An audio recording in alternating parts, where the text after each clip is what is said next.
Hi, and welcome to the Homeless Task Force meeting. It is 2 o'clock, and I figured out how to unmute while I'm sharing my screen so I could talk. And I think we're ready to get started. So thank you all so much for being here today. I'm Susan Buccino. I'm the director of the Homeless Services Division, and the Homeless Task Force is a collaboration of multiple entities and lots of stakeholders. This meeting today is co-facilitated and hosted by the Office of Resilience and Community Services with the Division of Homeless Services and the Coalition for the Homeless. Tamika Laird and Natalie Harris are also here with us. We have a couple ground rules for this meeting that we ask that everybody observe. Please be respectful. And everyone is currently muted as you've joined the call, but there are times at the end for questions. And if you wish to ask a question, you're welcome to unmute at that time. We'll try to make sure that we're monitoring if you have a hand raised or if you're putting questions in the chat or on Facebook Live as we go. This presentation is recorded for public reference, and so everything is saved in that way. And if you need to zoom in on the presentation at all, there are controls through WebEx on the left-hand side of your screen that should be able to help you make any text larger or smaller. So our agenda for the day is that we have a few guest speakers. Dr. Laura Haynes from the University of Louisville and her evaluation team will be talking about the Homeless Initiative funding, the $1 million that was appropriated through Metro Council, and partnerships through the Homeless Services Division, and the first 6 months of the past fiscal year. Natalie Harris will share some information about data on homelessness in our community that was recently collected through a couple surveys and interviews with persons with lived experience. I plan to talk about the encampment process and how HSD has been addressing encampments around the city. We'll get a quick update on Hope Village, our safe outdoor space, and hear from the Office of Housing on affordable housing. And just since that is our solution to homelessness, we want to make sure that we're checking in on where our community stands with that. And then, as I mentioned, we do have time for questions and announcements. So before we get started, Natalie or Tamika, is there anything that you would like to add to our welcome and introduction? No, I'm just excited to be here. Thanks everybody for taking the time. All right. Director Laird, I'm not sure that I see you on the screen yet if you've had the opportunity to join. So that said, I'd like to turn, there you are. Director Laird, do you have anything to add to the welcome and introduction? Can you hear me? I can hear.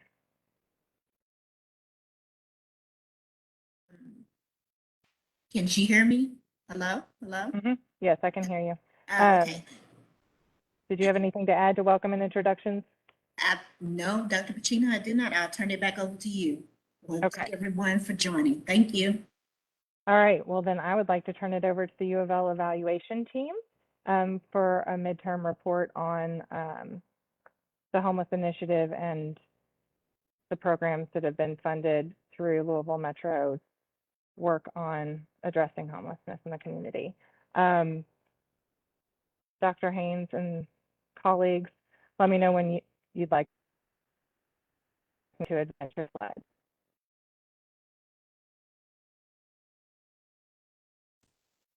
She's saying she's having trouble with her hearing you, so she's trying to join by phone. So give her 1 second, Susan.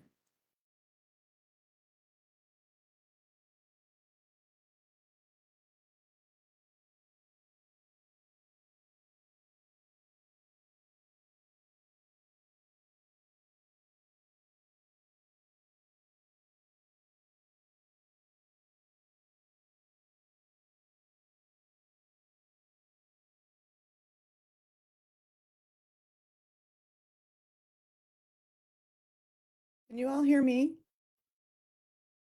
I cannot hear you. This is the weirdest thing. So does anyone have a suggestion for what I might be doing wrong here?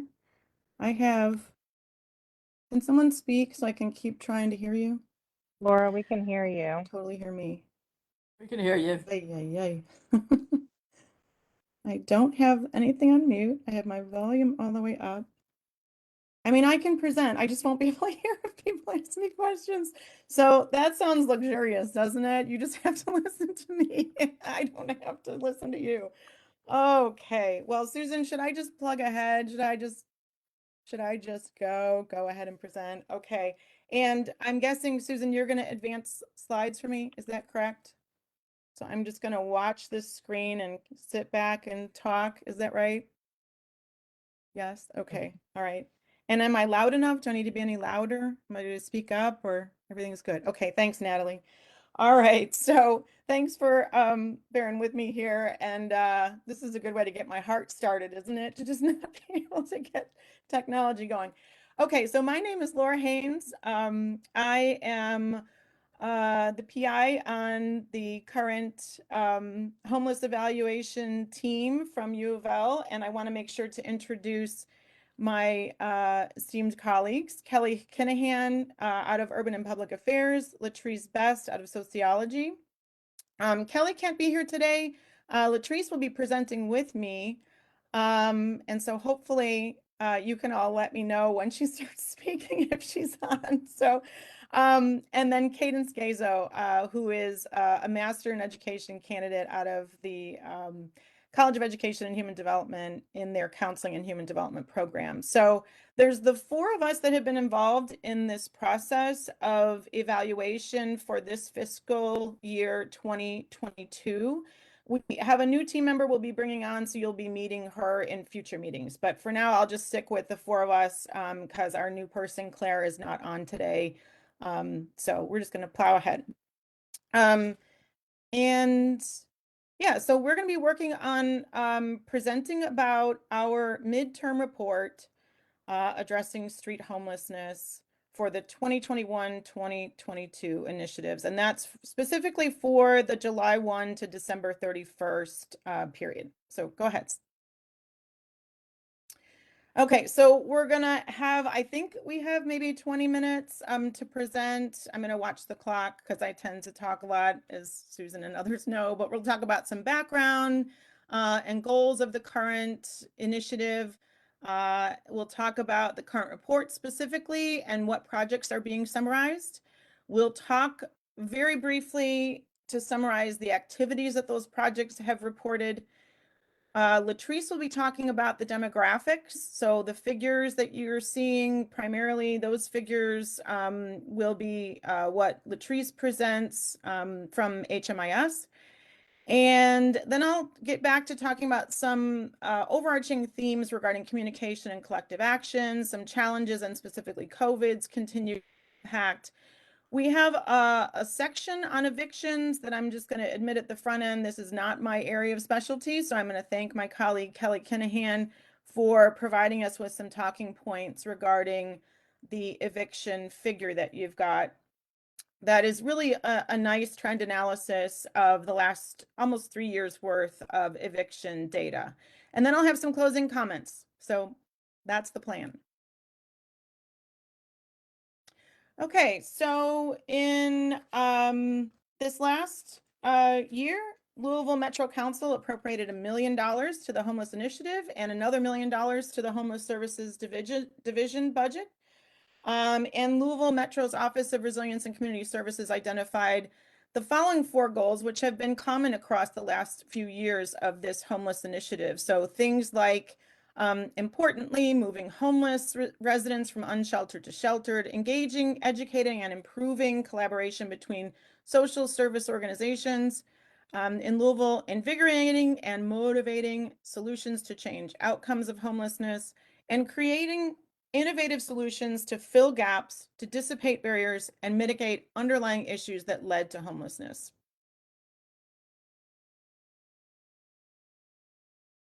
And I mentioned the current midterm report is reflective of July 1 2021 to December 31st of 2021. So that's really important to keep in mind as we talk about this midterm report. It's really just those first 2 quarters of fiscal year 22.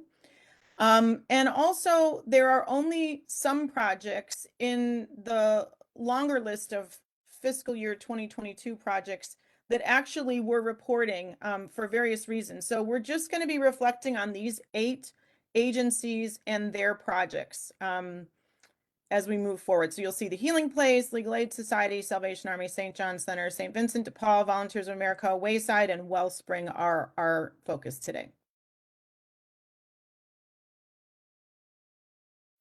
So those 8 projects are things like the Healing Places low demand outreach program that provides 12 beds for men and women. Things like transitional housing, meals, clothing, showers, recovery services, and case management and peer support specialists. Legal Aid Societies through Project Help is offering direct legal representation to clients experiencing homelessness, especially those people who've been referred through our street outreach teams and this homeless initiative group of partners. We have the storage service provided by Salvation Army, the street outreach team that's coordinated collectively by St. John Center and Up for Women and Children.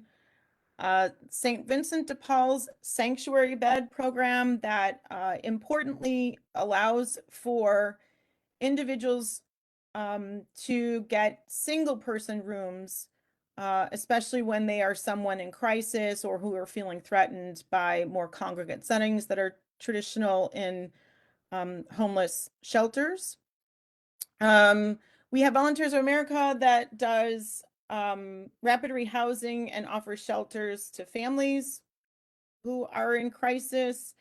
We have Wayside's low barrier shelter and transportation services, and Wellspring's assertive community treatment or ACT team.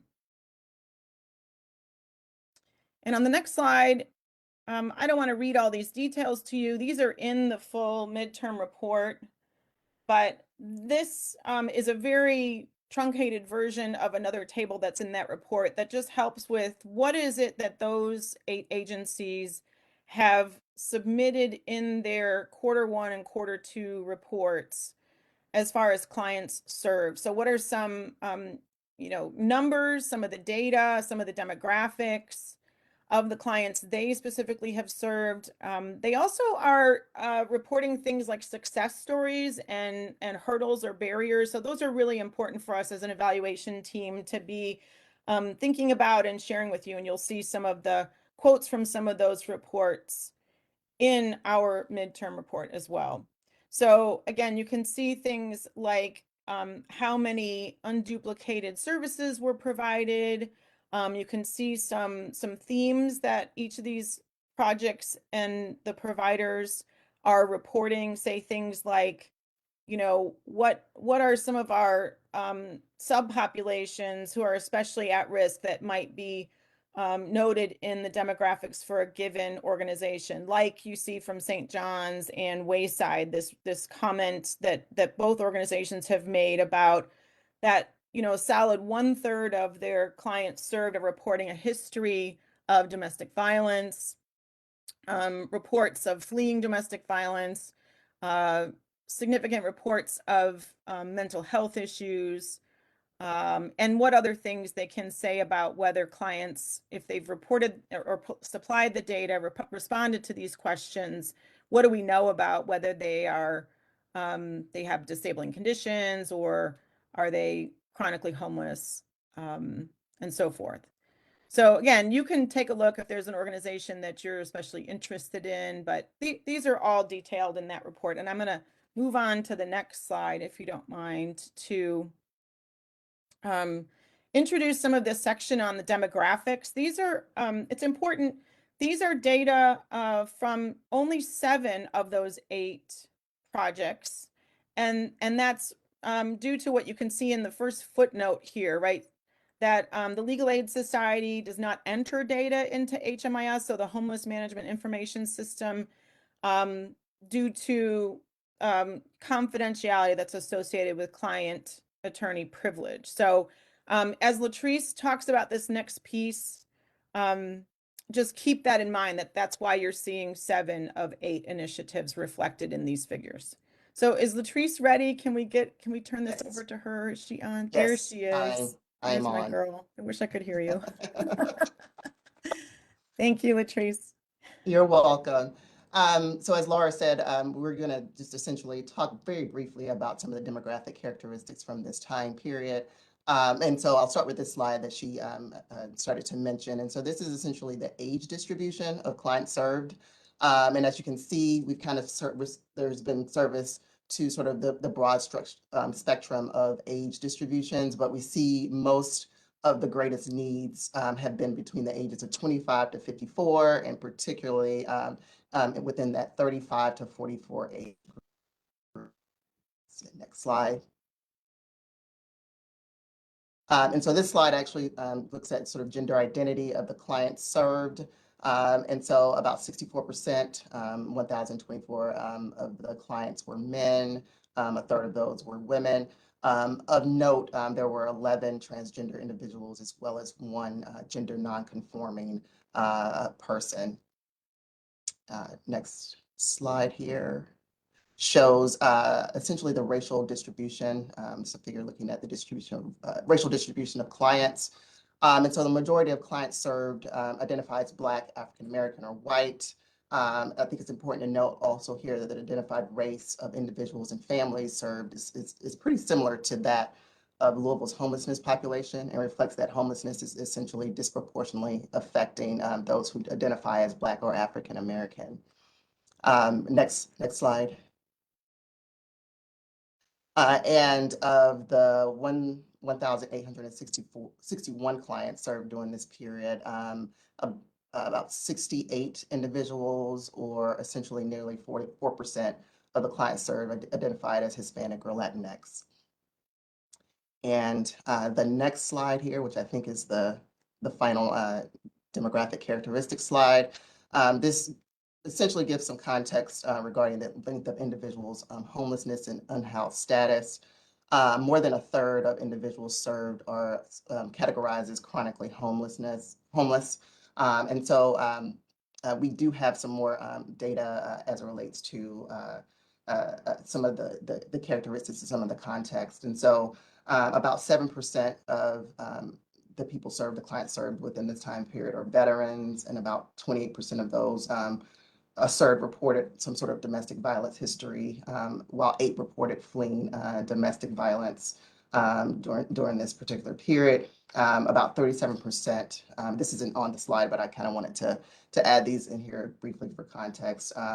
About 37% of also individuals served at this time reported experiencing some sort of mental health problem. And so if you actually have a copy of the midterm report, we kind of have additional information and data there for you all. And so I think the next slide goes into the communication and collective action, which is going to kick it back to Laura.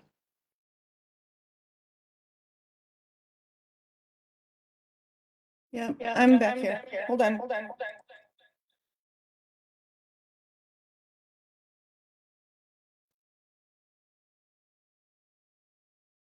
I finally got on to my phone to hear Latrice, so that was a relief, but I'm now back to not being able to hear you. So, right. So, in terms of communication and collective action, some of the overarching findings are what I'm going to try to point out here. So, one of our kind of common findings across this and prior years is this notion of that steady communication and collaboration among partners and across projects has definitely strengthened the collective efforts to lower barriers to services and lower barriers to housing for individuals and families experiencing homelessness in our city. We have noted, and this is coming from those quarterly reports, right? Those recipients, those providers are talking about increased awareness of, access to, and sharing of resources. That's coming from nearly every report that we read. On page 9 of the midterm report that we've submitted. There's some, I think, really excellent quotes. I don't think I have time to read these. I don't think you want me to read them to you, but some of them reflect some of the comments that I'm going to make in a bit about how and where some of this communication and collective action have been really noted. So you can see a couple quotes about the monthly shelter check-in meetings, the monthly homeless initiative meetings, and you know, just how communications are really importantly happening among street outreach and homeless initiative providers collectively. So again, I just would refer you to that page 9 for some of those quotes from the recipients or the project facilitators themselves. Also, this business of, you know, again, system level communication has been crucial. And as I mentioned, I would make some specific examples of that. So the Coalition for the Homeless and the Office of Resilience and Community Services have increased for sure their coordination of efforts, especially regarding encampment outreach, encampment cleanings, and encampment clearings.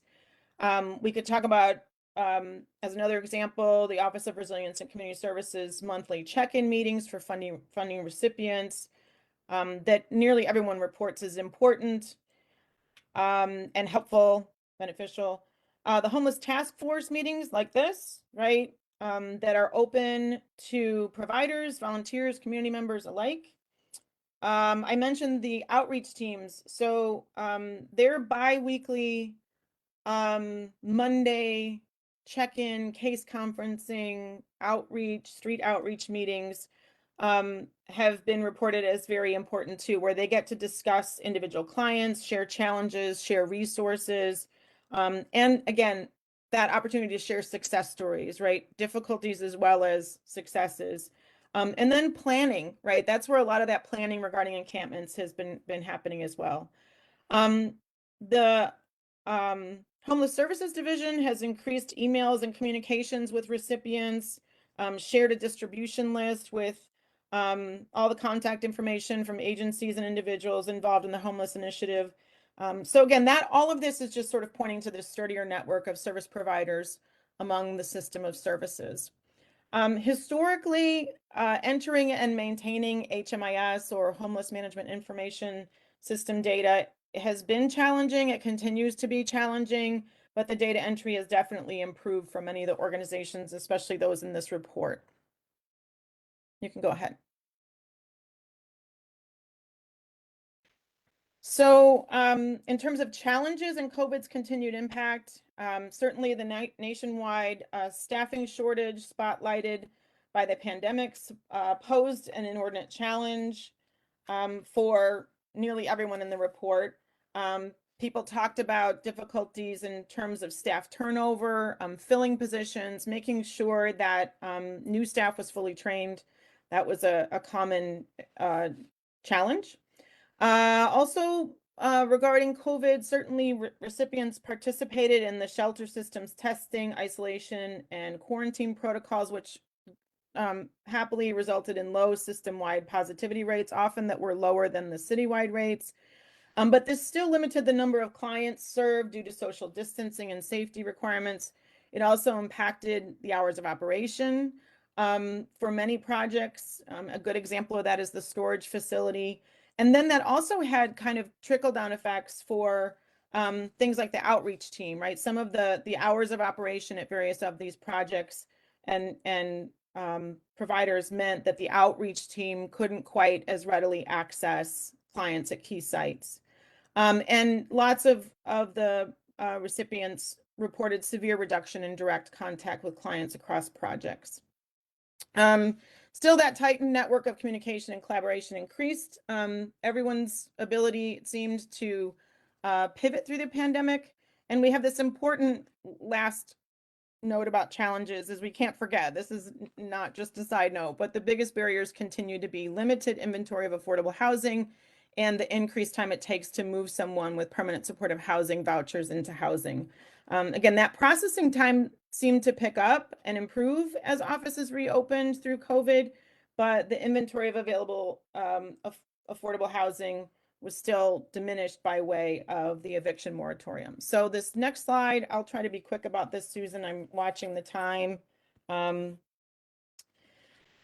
Again, this is Kelly's submission here. She's got us thinking about eviction filings in Louisville and eviction prevention. And as we've done in the past, we continue to track and analyze eviction filings in Louisville because we know that homelessness is caused by a lack of affordable housing and sustained by systems that keep people in poverty.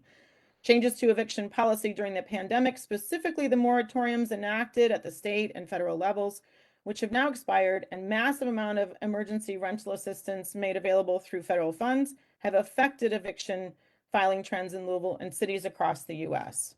So this next slide is a figure that we're going to talk about, and I'll try to orient you to what's here. You've got 3 trends that are depicted by 2 blue lines and a line that looks really light blue or gray from my view.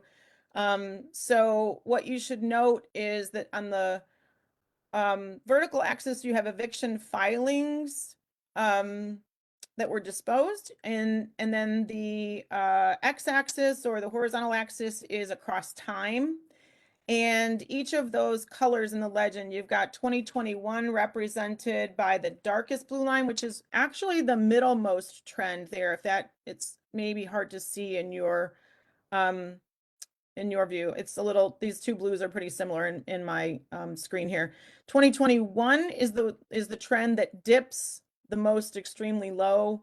And then the 2019 trend is in that lightest bluish gray. So I'm going to talk about those in turn. So that, again, that lightest blue 2019 pre-pandemic evictions in Louisville were more than double the national average. That's sort of where we start, again, thinking about how does Louisville compare. And then 2022, we observed the dramatic decline of eviction filings at the start of the pandemic with state and federal moratoriums in place. And then again, you can see that dip, and then it returns to an increase trend following the end of the state moratorium in August 2020.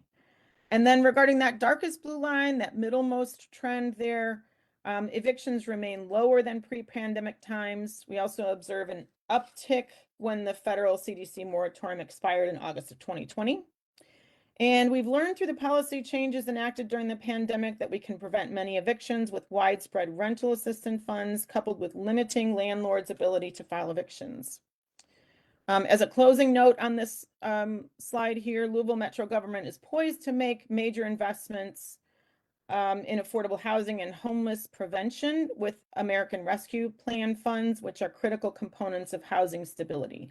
Continuing to support rental assistance and expanding tenants' rights are also necessary alongside these investments. And you can advance, Susan. Just in the interest of time, I'll leave these to just short points here. Louisville continues to strengthen and expand the homeless system and tackle barriers to gaining and maintaining housing by way of evolving policies and programs, and by developing a supporting communication and collaboration, which we've mentioned. Over the 2021 calendar year, Metro Councils and Louisville Metro Housing Authority's allocation of significant funding to aid individuals experiencing homelessness and for homeowners is actively providing resources to fill gaps in our community that existed long before the pandemic. Again, housing security and evictions were major concerns prior to the pandemic. And as the pandemic continues, as we've said, there's still a lot of work to do, lots of work ahead to effectively address systemic gaps and the enduring crisis of homelessness. This point here about as clearings and cleanings of encampments in our city continue, the need for providers to offer human resources and welcoming spaces, again, along with storage, especially for larger items, remains critical. And resourcefulness and perseverance remain key in advocating for clients and families as they navigate housing challenges, including the shortage of affordable housing and the risk of recidivism. The last slide, I don't know if Susan, you want to give us time to read this or not, but there's a slide. I was thinking there was one more slide just with a client quote.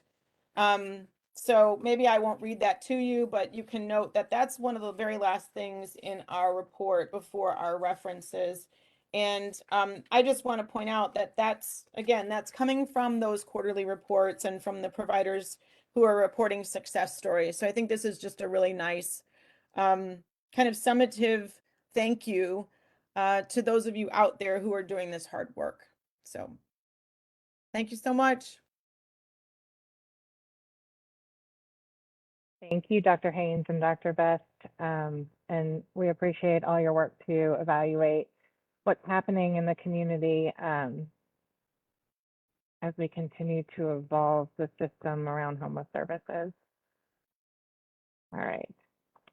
So Natalie Harris, as the Executive Director from the Coalition for the Homeless, is next on our agenda to present on data that the Coalition collected in the past year.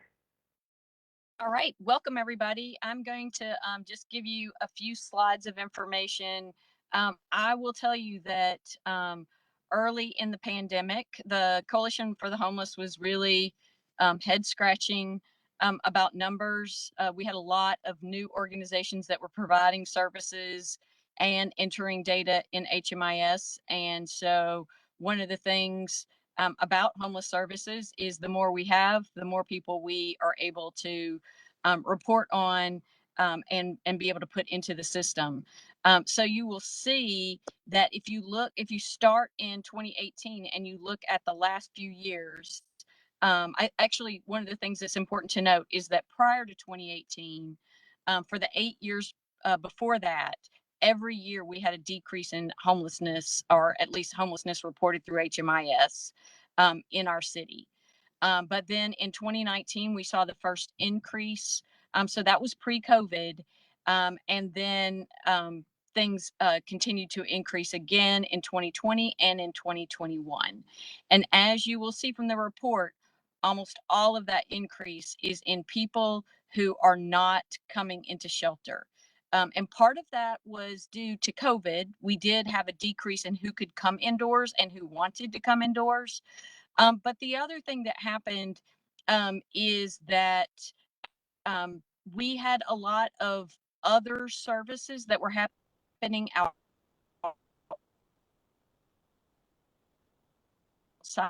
of the shelters. So you'll see, so that was pretty consistent. Where things changed was in those people who, and it says here outdoors only, but what we really mean is not in the shelter. And that is good and bad. The bad is that is likely an increase in street homelessness, and the fact that we were able to identify that because of an increase in the services that Laura was just talking about in outreach. But also, for the first time, we were really putting in a lot of data about homeless prevention, people who were being moved from the streets or from, just lost their apartment and were about to end up on the streets, that received deposits to move into housing. So that number includes both of those groups. You can go ahead.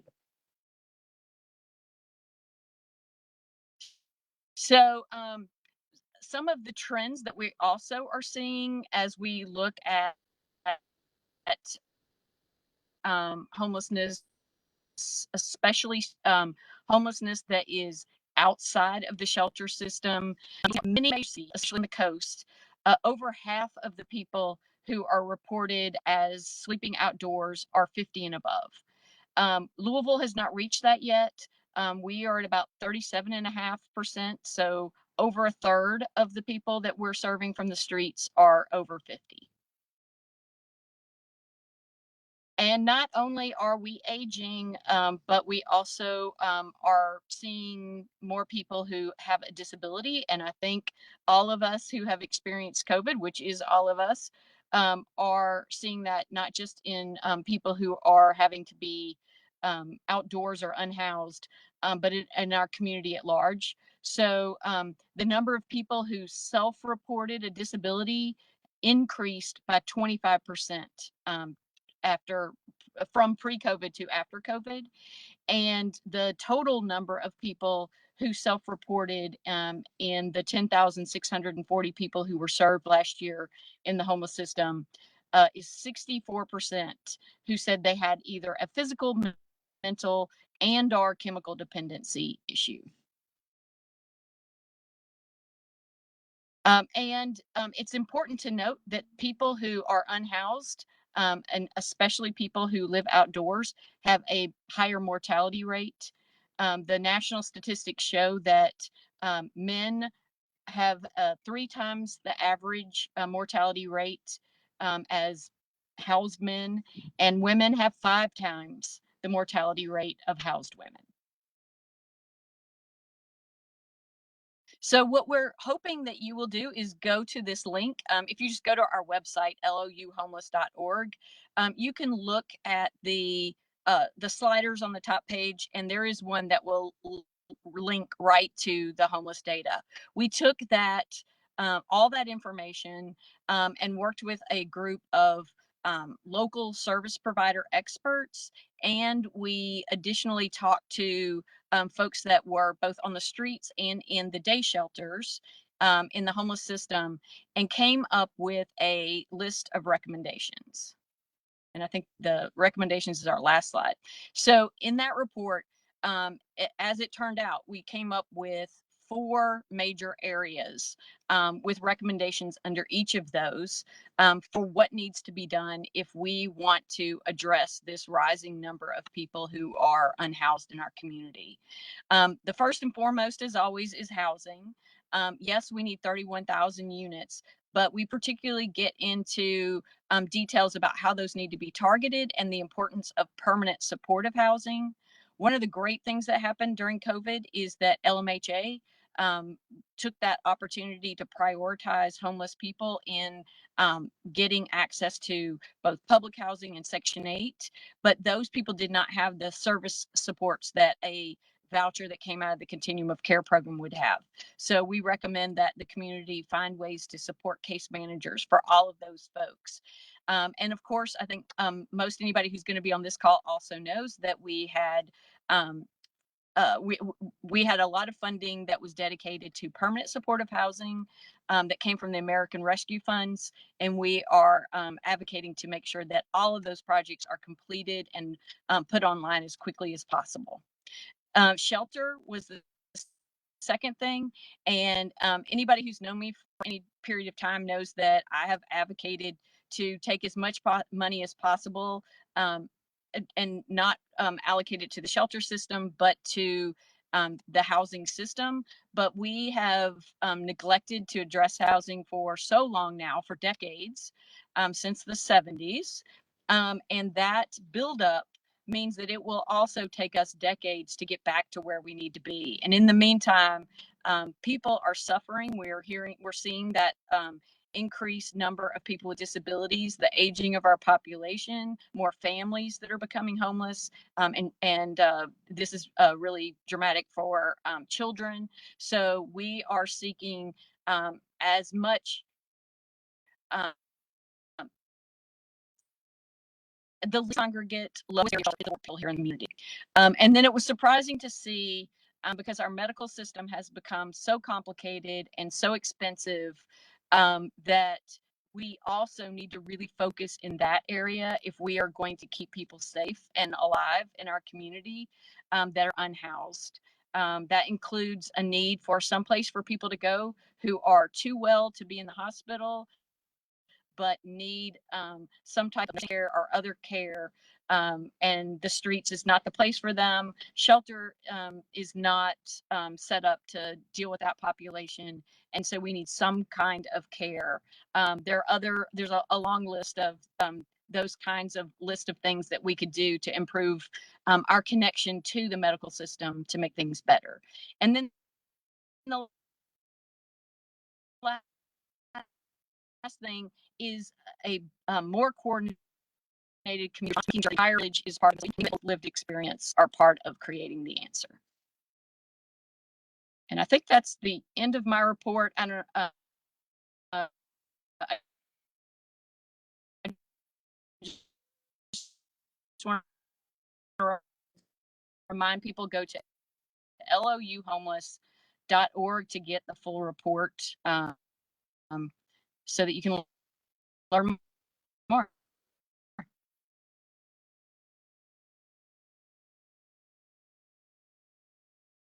All right, thank you, Natalie, for that. I have put in the chat the links to the Coalition for the Homeless full report and the U of L midterm evaluation report. The site for the U of L report just is a link to the Homeless Services Division reports, and so all of the reports that have been created in the past are also linked there. So I hope you get to look at those. All right, so it's my turn to talk about our encampment process and what the Homeless Services Division has been doing to work on street homelessness. So, first and foremost,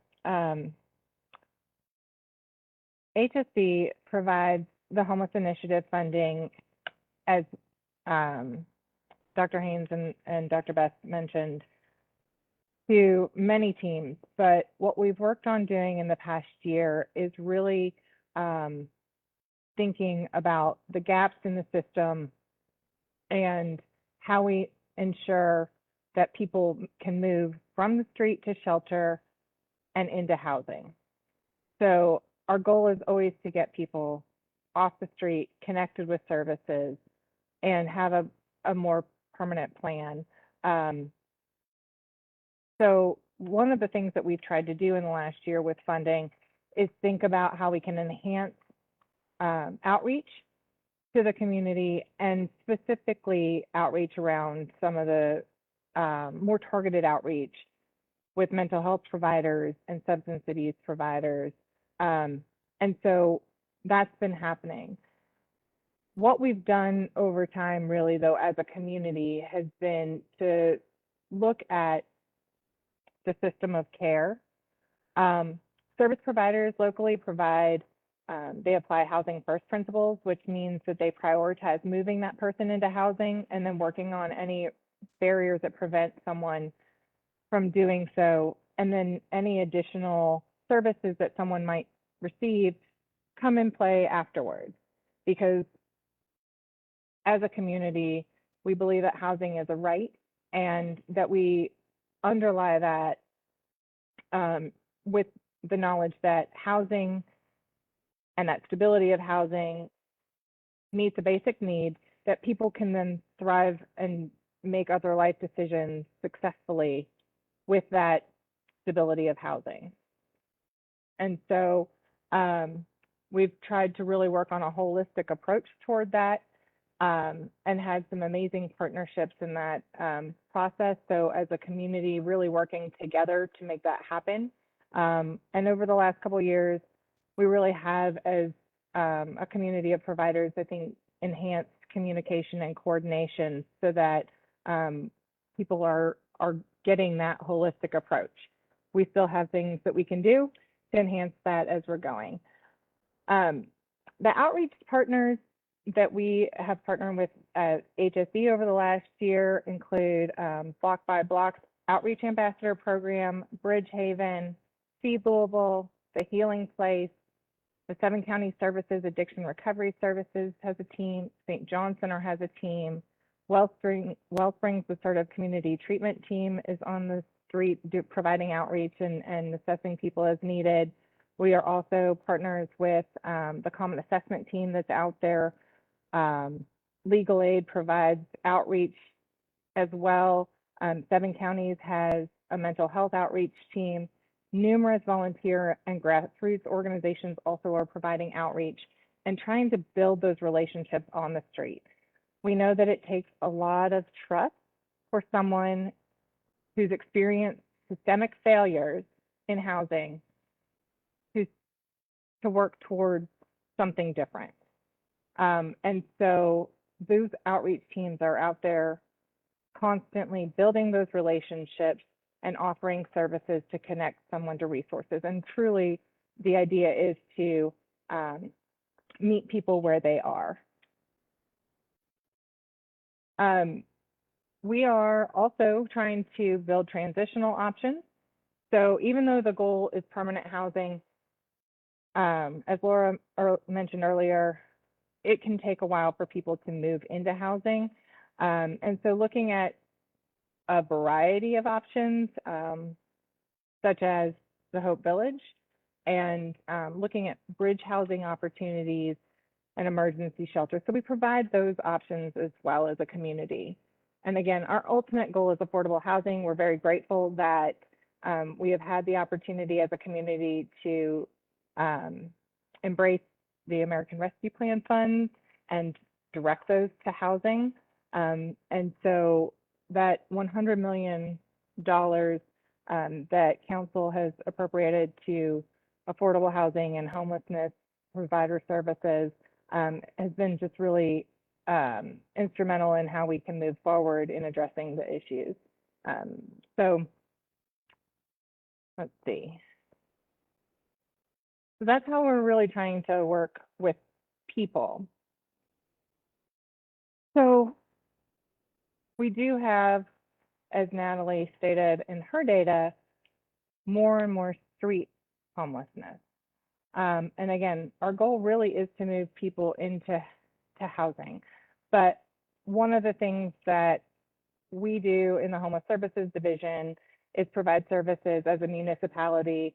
City government needs to be thoughtful about the entire community. And so in the fall, council updated an ordinance around street homelessness and camping to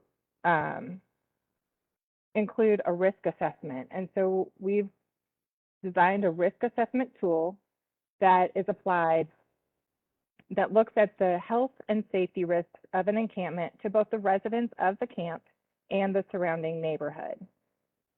And so when a call comes in or a report through 311 about an encampment, our response is to complete the risk assessment.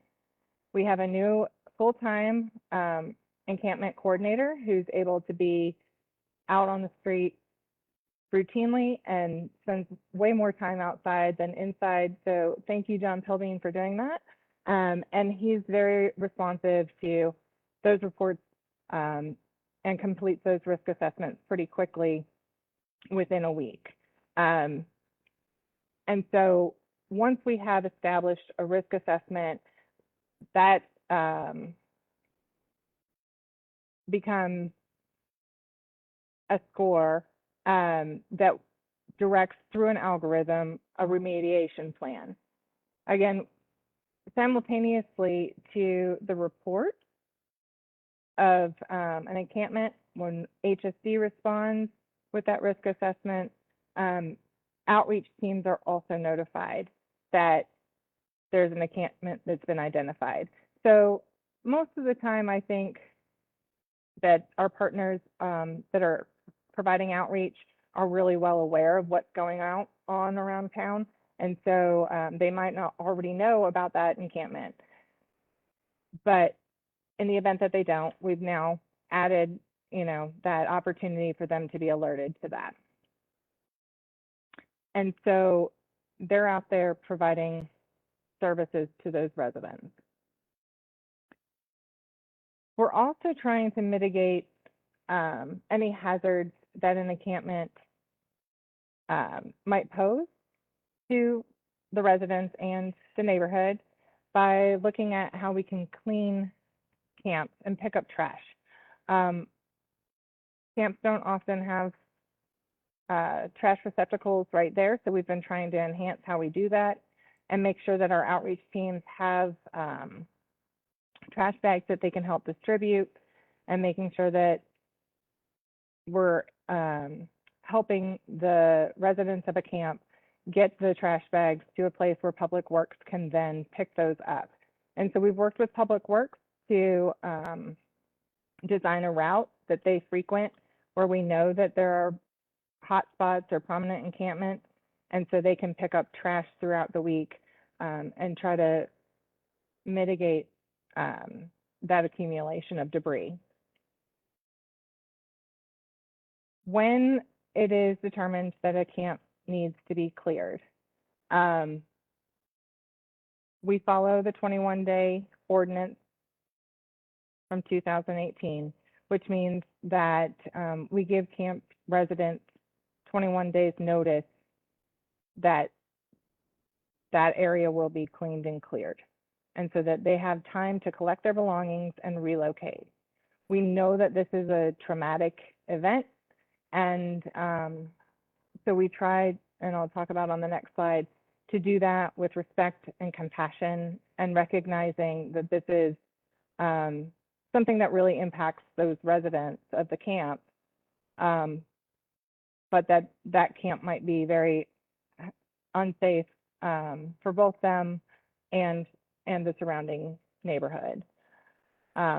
We are also trying to prevent camps from reestablishing by providing a constant presence and providing more outreach and making sure that outreach teams are offering services and trying to connect people to the shelters and connect people to the resources they need to get to a permanent space and move forward with plan.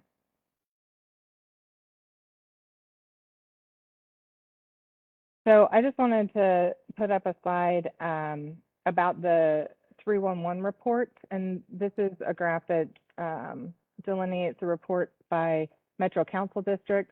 This was from November 1st of 2021 through May 15th of this year. And I want to emphasize that this is the number of reports that have come in, not reflective of the number of encampments in the community.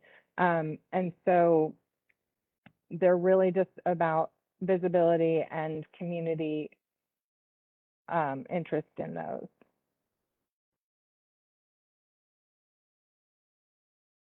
So I did want to talk a little bit too about what happens when a camp is cleared, because we know that, again, it's traumatic for those individuals. So the first thing that we try to do during that 21 days after a camp posting is presented is complete needs assessment. So we have outreach partners that talk to the camp residents, identify who they are by name, and make lists about what services they need. Do they have an ID? Do they have a birth certificate? Are they a veteran that we can connect with veteran services? Have they completed the common assessment? And do they have any medical needs? So we make those needs assessments drive what happens next. Just prior to the camp clearing then, we have outreach partners that move camp residents and relocate them to a hotel to stay for just over a week. We know that when someone is in crisis and living on the street without knowing anything about your safety for the day or your plan for the day can be can make it really difficult to accept services oftentimes. And so not only do we have those trusting relationships that are an issue, but just that daily survival mode that might prevent someone from saying, yeah, I think I do want to move forward with a plan. And so that week is not a permanent solution, and we know that. What that week does, though, however, is provide someone with stability for that week where they have a safe place to be, they have a door to lock, they have a bed and a shower, and they have access to wraparound services. So what our providers have agreed to do is visit that hotel during the next week while people are there. And so we have a number of service providers, and I know many of you are on this call right now, so thank you so much for your services, that visit the hotel, visit those camp residents. We use that needs assessment to kind of organize and help coordinate and link the services directly to the people who need them. And so during that week, we are trying our best to take that holistic approach and bring the service providers to where people are while they're feeling stabilized, invite them to connect so that we can help them move forward with an exit plan and what happens next. And they have a point of reference and a point of contact to proceed with in the future. So We've been doing that since March. Part of our protocol is continuous improvement, and so we are working. We've had the risk assessment in place since for a while, but formalizing it and making it as helpful as possible through the ordinance and revision as we find that it might need changes. We're also trying to refine our process, but part of our protocol has always been that camps don't get cleared during white flag conditions. And so particularly during the winter when it's cold, we don't clear the camps. And so we didn't clear anything in November, December, January, or February. And so camp clearings resumed then in March. We've been able to use this process of moving people into a hotel now in March, April, May, and June. And so we're going to continue with that as we can, and hope that we can really help people move forward in their own planning for and stability. Director Laird, I saw you jumped off mute. Did you have something? That was my mistake. I apologize. Go ahead. Okay.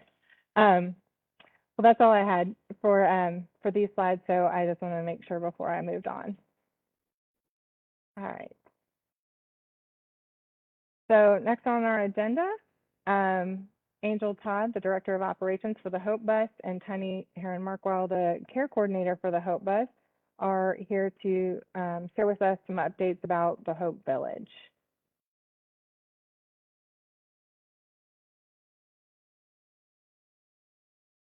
Do I need to start? I'll start. I'm here. Jeez. I don't see the man. Rachel's here too. Yes, Rachel. Tiny's here as well. Hey guys. Okay, great. Yeah, no, I see y'all. I just didn't. You wasn't. I didn't hear you I was saying. trying to unmute. All right. All right. So the Hope Village. If you want to go to the next slide. A lot of this we presented in the last meeting that we had with you all, with everyone. So a lot of these things are, still consistent. We have 24-hour staffing, the capacity to house about 53 of our houseless friends. I'm trying to think, some of the stuff that is on here still stands. We have our showers. Some of the things, if you all get our weekly or bi-weekly updates, you've kind of been kept abreast on some of the challenges of things that we had set up previously, just thinking that we would be able to run it. One of the things is about the showers. And so we have a shower unit here. It's really hard to kind of keep that propane tank filled, and the cost for that, as well as just the condition of running so many showers in the actual trailer itself. So we've had to make a lot of adjustments to that. And we've also been able to lean on some of our other community partners to help us make sure that our folks are getting adequate showers that they're asking for and needing. You can switch, Susan. This is our most recent update that has come out. We've had about 150 plus referrals that come in. And so some of you all on this call have probably been people who have put in referrals. We get referrals from our grassroots organizations all the way up to some of the larger organizations in our city. And so we get a lot from, the New Leaf, the New Leases, Salvation Army, we even had some from Central State, which was kind of cool that they're reaching out, trying to figure out what housing looks like for their clients that they are discharging soon. So we are at capacity at this moment. People are constantly coming by, just trying to check in. The more that the word of mouth goes out, more people want to come in because for us, it's a good thing. They're hearing good things about the work that we're doing, the services that we're providing. So that's always awesome for us. Within the 8 weeks that we've been open, as you see on this flyer, 6 of our residents have received housing. 2 of our residents are very close to being housed. They're waiting on their inspections and should be able to move within the next 2 weeks. With the recent opening or unfreezing of like Daska Manor and stuff like that, we've had some of our older seniors are considering if that is a space that they would like to go in. And so we're excited about them as we have our oldest individual here is 74 years old. And then our youngest is about 23, I believe, at this time. So we are working on both ends to get, everyone housed who wants to be housed, but we are encouraged that should be happening soon. We have a lot of our residents who are starting to trust us a little bit more. And so they are a lot more open to getting some psychiatric services. And so that has been really awesome here lately, that we've had about 12 who have had referrals out to different organizations. And then about half of them have been able to get the medications that they need. And so we've been able to work with the local pharmacies to make sure that we're getting proper medication. Some of it is even just going back and teaching people how to, stay on a schedule with your meds, and then being able to sit and walk with them as we experience their change within the milieu, as I say, or within the village of just adjusting and kind of getting reacquainted and having a little bit of a more sound mind. Some other things that are on here, the Common Assessment Team, we always love to give them a shout out. They come twice a week. They meet with all of our residents. So we are, I believe yesterday we were at 100% of our residents who now have had their Common Assessment completed and are working towards that housing stuff. Another little kind of hiccup that we're experiencing is that some of our residents don't have insurance. A lot of that has to do with, we do have some people who are from out of state who have been in Kentucky for a while, but they have insurance somewhere else. And so we have to wait for that insurance to kind of lapse or end so that we can get them set up with their Kentucky insurance. And so we are learning just through some of our residents that they're able to handle certain things even without having Kentucky insurance. And but the maintenance, the kind of everyday things is what we're struggling with. But Phoenix has been wonderful with supporting and coming over and checking in with our residents as well. You can switch, Susan. So in this, I think this might be the only other slide that you put in, Susan. Is that right? There's one more with the resident spotlight Okay, you can go back then. and connect. Okay. Yeah, no, it's fine. I would just like to say that we continuously do our donations. So we have a donation day that happens on Thursdays, and the community has really rallied around. I know many people, some on this call, have reached out and asked us, what can we do to help? How are you all handling the heat? And so we have, just kind of been hunkering down and dealing. We keep everybody super hydrated. We have our medical folks, on standby in case something happens. And luckily, we haven't experienced any heat-related issues with any of our residents or our staff. So I was pretty excited about that kind of stuff. We do still have some concerns and worries about being able to feed our folks. And so I know that that's probably some things that other people experience, but we try to feed them 3 times a day. And of course, when it was super new, we had a lot of folks. Everybody signed up to do a meal. Everybody came. And as it's kind of grown out, we have seen a decrease in that. We lost some significant partnerships regarding food. And so we're back to trying to get our community to rally around us to make sure that we're able to feed our residents every day. And then, they also have other places that they can go, but there's nothing like being at home and eating at home and like being at the table with people you've grown to care about and, are connected with. So we want to really do a push for that. So if anybody on the call wants to cook a meal or has an organization that's willing to send over a lunch thing, please reach out to us and let us know how that can happen. This slide that you see here, just also other ways that people can connect and partner with us as far as making donations. We try to make things as simple as possible because we feel like the community can do what the community can do. And that's, if you just got $2, you got $2. And that is impactful for the work that we do here at the Hope Village, all the way up to, spending $1,000 on things. So you can look at that. It's posted on our website as well. For people's consideration. And then our PayPal information, as well as where you can send checks, is on there too. And then if you switch, Susan, thank you. And then we always try to do a resident or a staff highlight. And as many of you know, this past Sunday was Father's Day. And so for a lot of our guys here, that meant a lot of different emotions that came up. Some of them are fathers, some of them have lost their fathers. And so we did a lot of celebrating around that. And then we have another resident who is going to celebrate his 1 year sobriety next week. And he is so excited. He has invited our whole team to come to his celebration. And we are all, trying our darndest to make sure that we are there to support him. And one of the things is this is a resident. I bet many of you, if I said his name, which I'm not, but if I said his name, you probably have crossed paths with him. He is an individual who has been banned from several places in our city for different reasons. And he is here with us. And we had a little bit of a hiccup. It was rough. It was some pushback on rules and expectations. But once we were able to sit down and have a really just heart to heart, as the old folks say, a come to Jesus conversation with him, we have seen a complete turnaround. And he even admits that and says that. He says, you all are sticking with me and you're holding me accountable. And I haven't had a lot of that. And so he's super excited about his sobriety next week, wants us all to come, and believes that, we gave him his second chance, which is super powerful and exciting to hear from our residents. So there's some emails on there if you all want to link up for community partnership. You can email me. I'm volunteering. We always need volunteers to come down. We are averaging about 180 hours of volunteers every week. And so even that doesn't always seem like a lot. So if anyone is interested, please reach out if you just want to come for a couple hours and just help do some of the things, mainly building relationships with folks, because that's what it's all about. So yeah, I think that's all I got.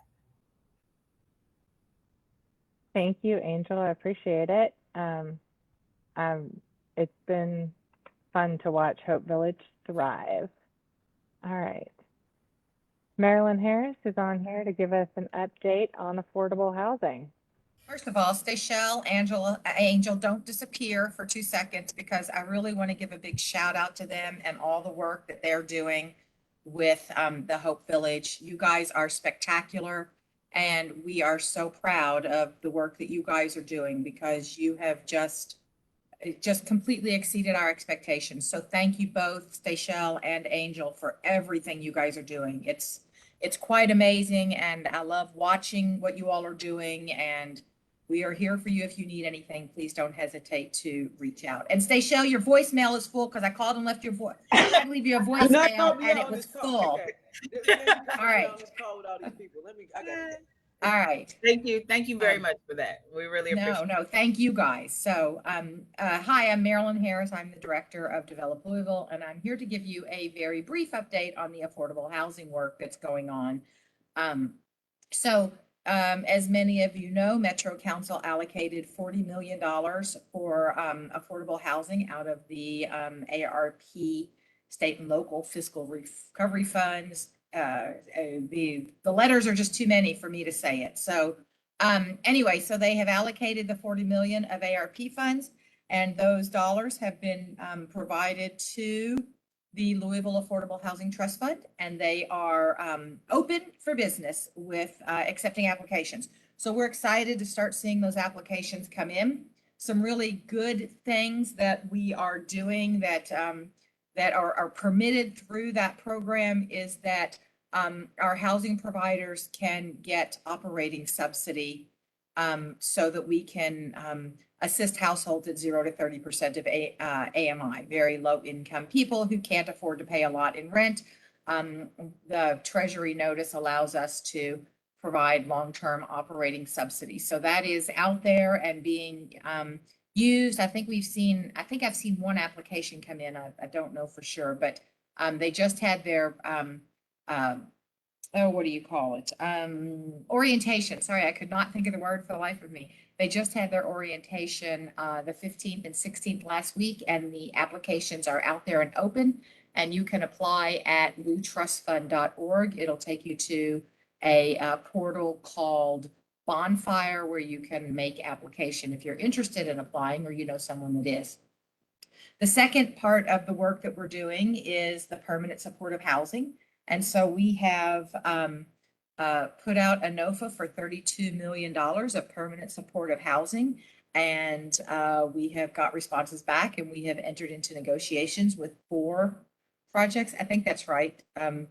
Alicia, if you're on here, correct me if I'm wrong. I think it's 4, but it might be 5. I don't remember. It's terrible of me, but it just has escaped my memory. I can think of, it's 5. Okay. So, yeah, there's that one that's real small. So we have one partner that it's literally 1 unit, and I can never remember if that's 4 or the 5th. So, so we have 5 applications that we are entered into negotiations with, and we should hopefully be able to start moving towards construction in the very near future. The next piece of our affordable housing is the Chancery there at College Street, and we literally met with the architects yesterday in kind of a charrette environment so that we could tell them everything that all of us, and when I say all of us, there's people from RCS, there's Natalie from the coalition, Stachel from Hope Village, everybody that kind of has a stake in the game was there to talk about all of the design function and how the building should look to best meet the needs of what is going to go on at that site. And so we had some really fabulous discussion yesterday.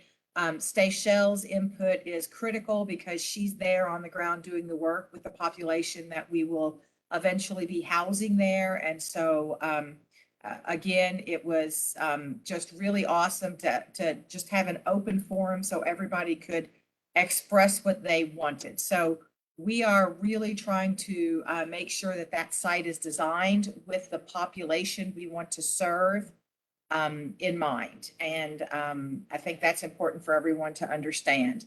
So we are going to follow up with the architects later on this week, maybe the beginning of next week, and really kind of let them recap what they heard and kind of come back with another design and hash this out until we really can make sure that the space is designed to meet the needs of the population we're working with. So the rental assistance is still operational. We still have rental assistance available for people in Louisville. I know that our office, the Office of Housing and the Office of Resilience and Community Services, really are not accepting applications at this point, but stopmyeviction.org is still up and operational. And Kentucky Housing Corporation has stepped in and they are now processing those applications and providing rental assistance to households in need. So that's excellent because we've got money available. Unfortunately, we are running into people that have maxed out their benefits. And so they apply, but we're not able to help them because under the federal guidelines, we're only allowed to give 12 months of rental assistance and then 3 months of future benefits twice. So a total of 18 months, but a maximum of 12 months past and 6 months future. But that future benefit is broken up into 2 payments. So that is out there and available. The next big news is that very, very soon, we're going to make an announcement on a continuation of the security deposit and 3 months rent for our people who are either homeless or at risk of homelessness. We've got a couple $1 million that we are going to be putting back out into the community. And as soon as I can, I will tell you how to access those dollars. But this is really critical. It's the work that the coalition was doing there. Last year, starting July 1st, they ran it through December, and then it went to the Urban League. And so we will have those dollars out just as soon as we can get the grant agreement signed and get those dollars back out. In my opinion, it will be before the end of this month. So we are right on the verge of making that announcement and who's going to administer that. I think that covers. Susan, have I forgotten anything? I think that covers everything from the affordable housing perspective. So I'll take any questions if anybody has any. Thanks, Marilyn. We'll use this time actually for any questions and open it up. So you're welcome to put questions in the chat. I know the HSC team is monitoring the Facebook Live feed during this time, so if we have questions from there, Julia, let us know. Any announcements that anyone wants to make, or thoughts about future topics that we should have in this quarterly meeting and present on? You're welcome to also take yourself, put your hand up or take yourself off mute and ask a question as well.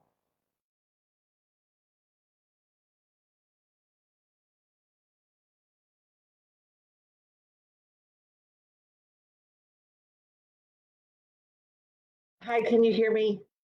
Yes. Okay, I'm Kelly Hutchinson with the Salvation Army.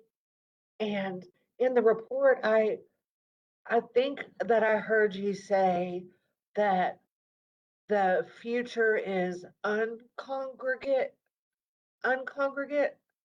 shelter or Mhm. less congregate. So I think that was in Natalie's report, and Natalie was going to have to jump off early, so I don't know if Okay. she's still on. But I will tell you that across the country, cities are trying to move toward non-congregate shelter spaces. We know that congregate spaces tend to be a barrier for people. I mean, as you can imagine, being in a room with a bunch of bunk beds has lots of issues with it that people Right.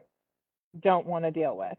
And so it keeps people from choosing shelter. And so one of the things that happened during COVID, and I think this kind of helped with the uptake of this situation, is that hotels were empty and available. And so cities were using those spaces with available funds. I know Denver had FEMA funds that they were directing their FEMA funds to hotels and contracting with as many as 5 of their local hotels to then shelter people experiencing houselessness. And specifically, that was important during COVID too, because it's a vulnerable population. So many of our folks, as Natalie also mentioned, are aging and medically frail. And so we're at higher risk of COVID. And so it was specifically, maybe initially, to address that, having so many people in a congregate space, having COVID outbreaks, but being able to then put people in their own rooms. But I think that nationally, they've seen a real uptake of that. And so we've also experienced here, St. Vincent de Paul is on the call if we have any thoughts from them. But one of the initiative, the homeless initiative partners is St. Vincent de Paul and their sanctuary beds. So they've been able to convert some space to 10 sanctuary beds that are in their individual rooms. And so if someone identifies that they can't stay in that congregate shelter and there's availability, they're invited to move upstairs and either stabilize or really connect with mental health services or case management, whatever the need may be. And so that then has been really successful in the 2.5 years that it's been operating. So we Thank have you. a precedence locally. Yeah, thank you.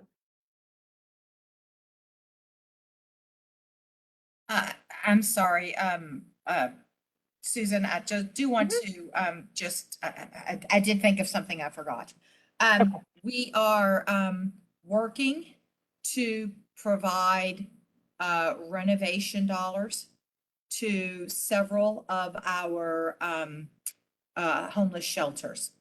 So we are in the process. We've had some, physical needs assessments completed by, I think he's an engineer, architect, engineer. I'm not exactly sure what Mohammed's title is, but very skilled at doing this. We're actually meeting with him tomorrow to get the final numbers, and then we'll be reaching out to the homeless shelters that, and they're all aware of it, but I just think everybody should know that we are really working to get renovation dollars into the shelters. so that they are, it just needs to be done. Everybody knows it needs to be done. And so we are trying to get as much dollars as we can from the ARP into that. And we have managed to get about $3 million of CDBG to add to the 11 million of ARP funds we have. So we're going to have about $14 million to do renovations to our shelters. So the sum of the renovations was quite substantial, much more, many times more than the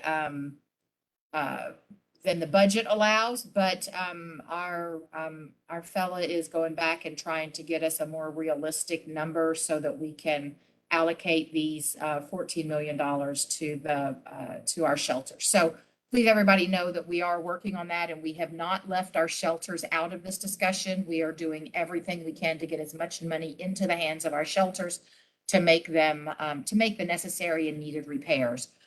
So I just wanted to throw that back out, and I'm sorry I forgot that earlier. It's not really affordable housing, but I think it's important for this group, so. Absolutely. Thank you, Marilyn. I think we can really all appreciate how much our service providers as nonprofits stress a dollar to provide the services that they do. And so sometimes things like a hole in the wall or new paint just kind of get ignored because services are the priority and the people are the priority, not the look of the building. So it's really important.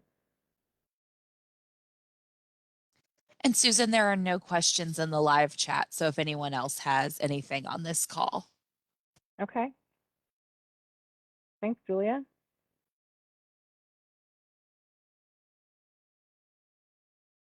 I am not seeing any. Okay.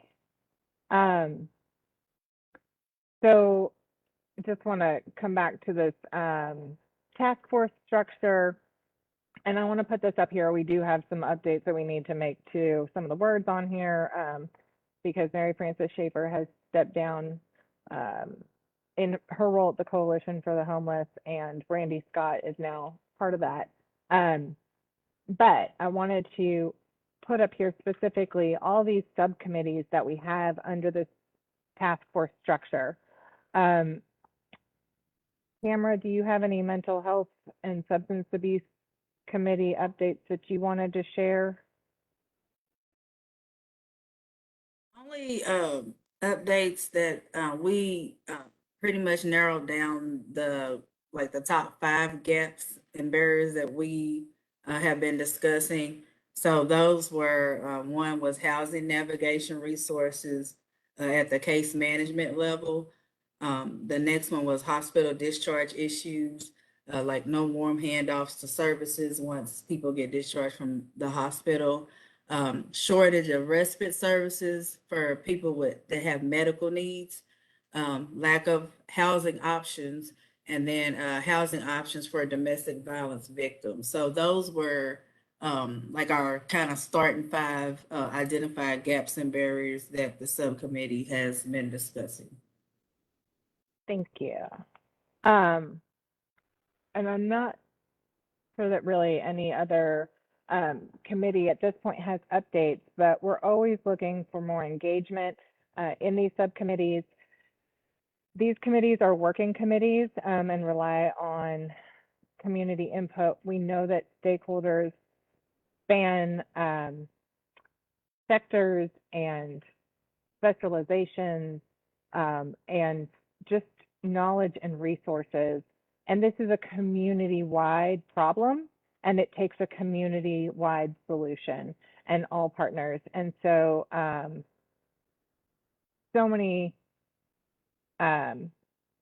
we need subcommittee participation to do the work.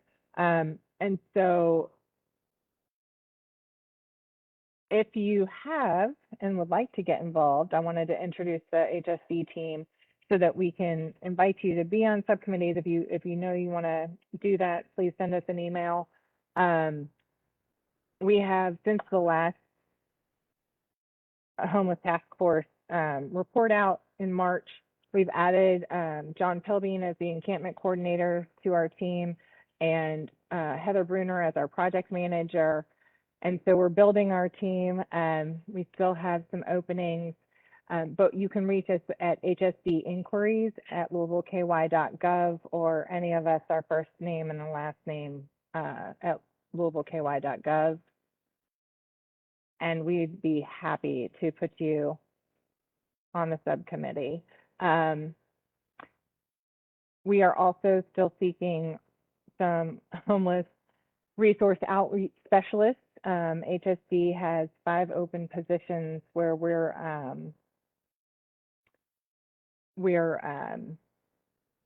trying to build our own outreach team.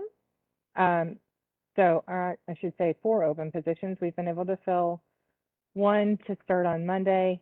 So we're excited about building our team, and that outreach team will help us to be really responsive to those 311 reports as well, so that we are out in the community and not just here working on the systemic issues and trying to help with coordination and communication. And I see in the chat that RCS could send out information on committees that we could pass on. We will absolutely do that. And I saw a couple people that asked to be given information specifically, so we will address that as well. But yes, getting involved, we would love to have your involvement. HSD inquiries at louisvilleky.gov.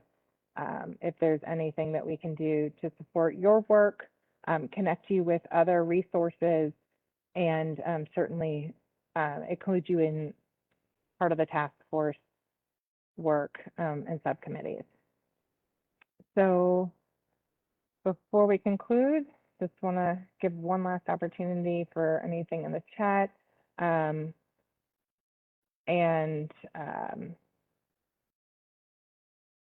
Or any announcements from anyone else. All right.